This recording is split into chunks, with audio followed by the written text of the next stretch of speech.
випадковість минулих літ про це повідомляє. The tale of bygone years reports that this year Yaroslav the Wise built not only the Saint Sophia Cathedral, but also the Irininsky and Georgievsky cathedrals at the Golden Gates. But thanks to modern research, we can assume that the foundation of the Golden Gate could have been laid somewhat earlier, probably even during the lifetime of Volodymyr the Great. Адже він був достатньо далекоглядним князем і міг спроектувати розширення фортеці Києва.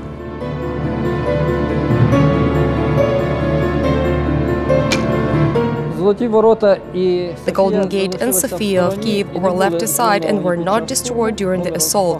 They were looted, but the structures of these edifices were preserved.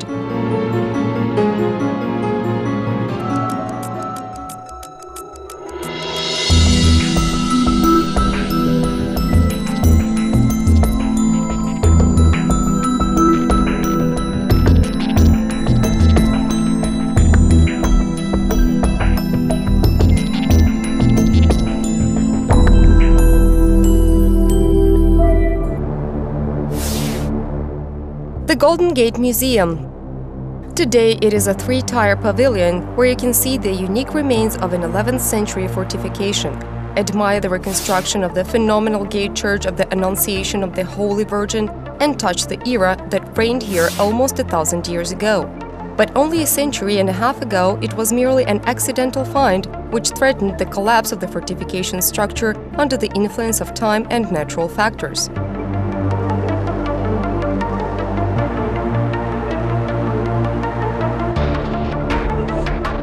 1240 was a dark year in the history of both ancient Kievan Rus and modern Ukraine.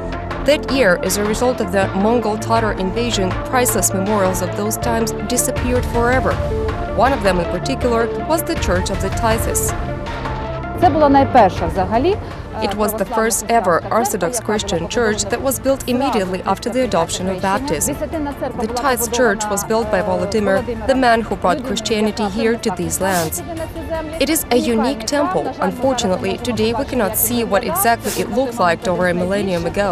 It was one of the largest temples of its time, and with this Church of the Tithys, we proclaim that ever since that moment in history, Ukraine had become a Christian state. The foundation is all that remains after the Mongol-Tatar invasion, and although the detonants or detains of the so-called city of Volodymyr, the historical part of modern Kiev, took the main blow of the invaders from the steppe, the Golden Gate was also not left untouched, particularly the gate church.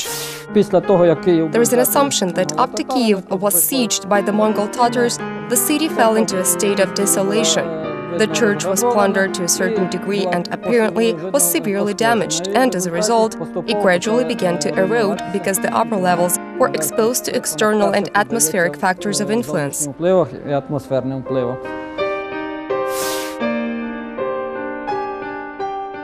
After the invasion, the mentions of the Golden Gate disappeared from the information space of Europe for over 2 centuries.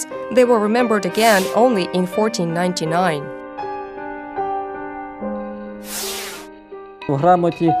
In the letter to the Grand Duke of Lithuania, Alexander, we learned that the Golden Gates continued to serve as the main entrance to the city of Kiev. There were guards near them who collected a tribute or tithe from merchants passing through the city. Throughout the 16th and 17th centuries, the Golden Gates continued to fulfill their main function, even though they were destroyed according to descriptions. In the middle of the 17th century, the Church of the Annunciation of the Holy Virgin was almost completely destroyed, but the passage itself remained.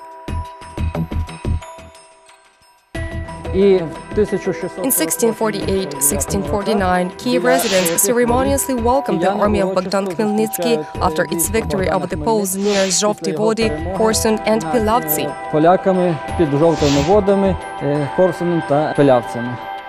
These gates were destined to see not only the triumph of the Ukrainian hetman, but also his opponents, and they replaced one another with enviable speed. In 1651, the Grand Duke of Lithuania, Radziwiłł, ceremoniously entered Kiev. That is documented on the paintings of the Dutch artist Van Westerveld, who, accompanying him, recorded the moment of entry through the Golden Gates into Kiev. This entry of Janusz Radziwiłł through the Golden Gates was akin to the entry of Khan Batu through Latski. The troops of the Grand Duke of Lithuania made a brutal reprisal against the residents of Kiev. What is interesting is that the Golden Gates on the drawings of the Dutch artists are displaced in the form of ruins. Could it be that the Lithuanian dared to do what even the Bassermans did not?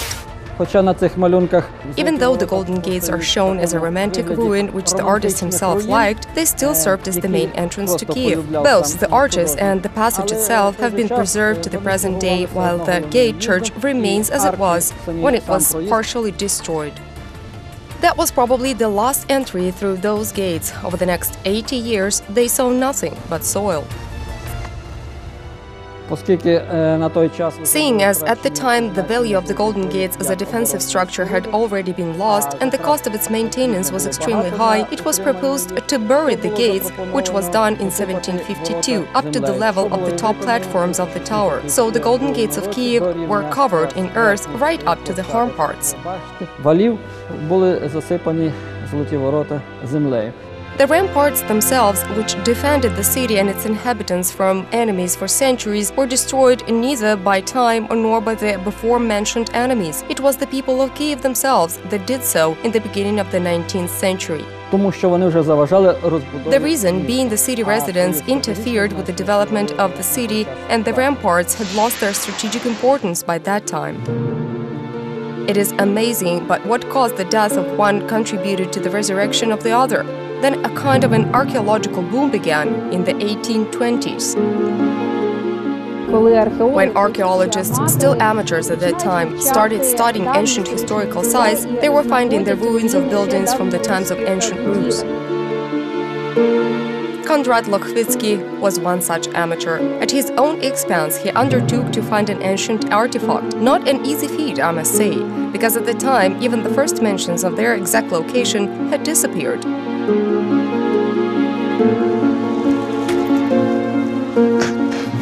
We're going to dig here. Why here? Something is telling me that the gate is right here. Что врата именно здесь. The greater was the joy and thrill from the accidental find. It seems like there is something here. The well-known archaeologist amateur Konrad Lochwicki is the original discoverer of the Golden Gates. He simply dug them out under a mound of earth from the 18th century.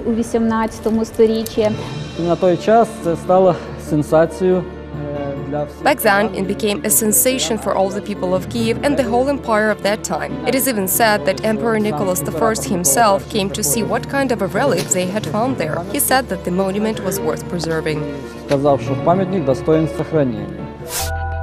At that time, the gates no longer had neither the dome nor the remains of the gate church. Nevertheless, the discovery of Konrad Lochwicki aroused widespread interest among broad sections of the population.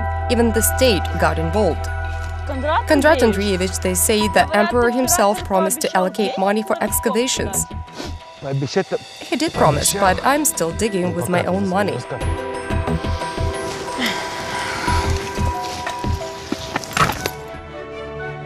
On June 25, 1834, on the birthday of Emperor Nicholas I, the grand opening of the Golden Gates was held.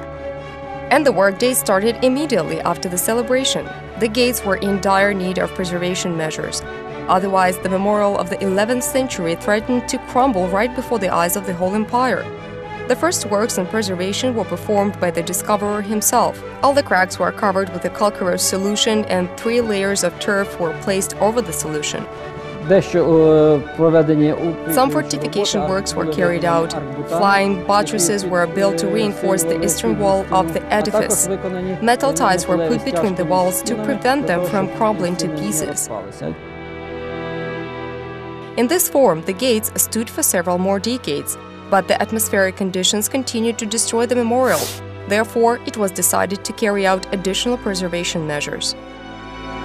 And the brickwork was executed, which went along the top and replenished the losses in the ancient masonry. Then the brickwork was covered with metal boards. As a result, the gates somewhat lost their primary appearance, but they stood for over 100 years in such a form right up until 1981. The thing is that back in 1970s, the preparation for the magnificent celebration of Kiev turning 1,500 years had begun. This celebration also involved the Golden Gates. A special commission examined the ancient find and came to the conclusion that the condition of the walls had been deteriorating and was in need of additional protection.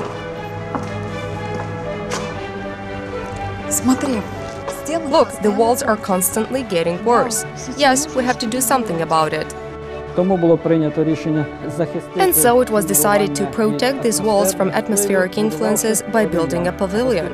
And since it was decided to build a pavilion, it was also decided that the overall appearance of the memorial would be recreated. To that end, special studies were conducted, as well as searches for analogues. The work turned out to be rather complicated. The researchers went through piles of documents which contained descriptions and images of the ancient memorial. They studied hundreds of detailed reports of archaeological expeditions. They also remembered the Golden Gates in Vladimir, Russia, which was probably built according to the Kiev project. As a result of these rather substantial works, the next pavilion was built, which largely recreated the outer appearance of the memorial of the 11th–13th centuries. The modern walls do not come close to their ancient congeners. The weight of the rebuilt structure is distributed between the new walls without any pressure on the historical artifact. In 1983, the Golden Gates became a museum and were included in the Sofia of Kiev National Reserve. Since then, it has been under the protection of the state and experts who look after the gates and are responsible for their maintenance. The accidental discovery of the archaeologist amateur was revolutionary to some extent. The artifact of the 11th century became not only a symbol of Kiev for its inhabitants, but also a serious piece of research material.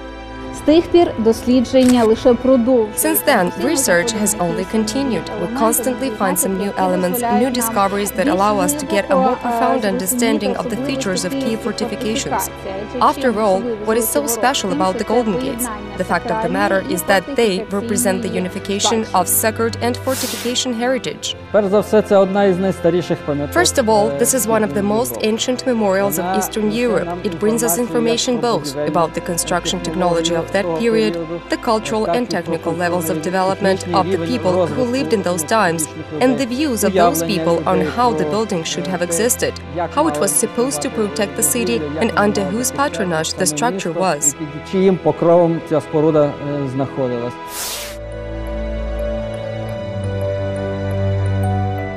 Today, in the Golden Gate Museum, you can see not only the remains of the famous walls, but also get acquainted with the weapons of that time. Take a look at the phenomenal gate church and feel and breathe the spirit of that era. You can also see how it lies through one of the most beautiful metro stations in Europe. Opened just before the New Year on December 30th, 1989, the station is an allusion to the temple architecture of Kievan Rus. So one can feel the spirit of Kievan Rus while inside one of the city's metro stations even before ascending to the magnificent Golden Gates.